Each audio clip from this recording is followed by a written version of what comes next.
Good morning, freshmen. I hope you are enjoying your snow day. I don't know about you, but I did not expect to have one today, so this is pretty exciting. For your digital day for my class today for geometry, you're just going to do IXL. So your digital day today will be S1. It's just on perimeter. You'll need to go up to 80.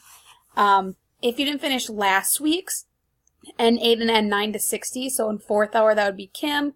In 6th hour, that would be Jason. You two need to also finish those two, or you'll go on ICU. But the rest of you need to do S1 to 80, and then Kim and Jason do S1 as well as N8 and N9. I just want to go through a couple problems on S1 with you. So here, it'll just ask perimeter the whole time. Most of these will give you a picture. Make sure you're paying attention to what the shape is and which sides are also going to be the same. So for example, this is 6 and this is 6. This is 7, so this is 7. So then you take 12 plus 14 and you get 26. You type it in. Okay. Most of them will be pictures, and you just need to add them up. So 15 plus 15 plus 15 is 45, etc.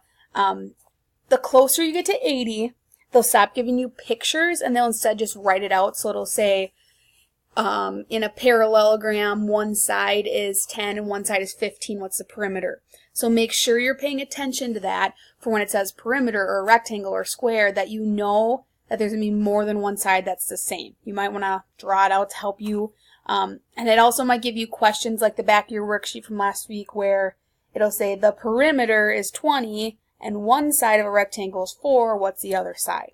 So make sure you work backwards through those and solve those. If you do need any help, feel free to message me either on Reminder on Schoology, and I would love to help you. You can screenshot problems or do whatever you need to do, but these should be done for tomorrow.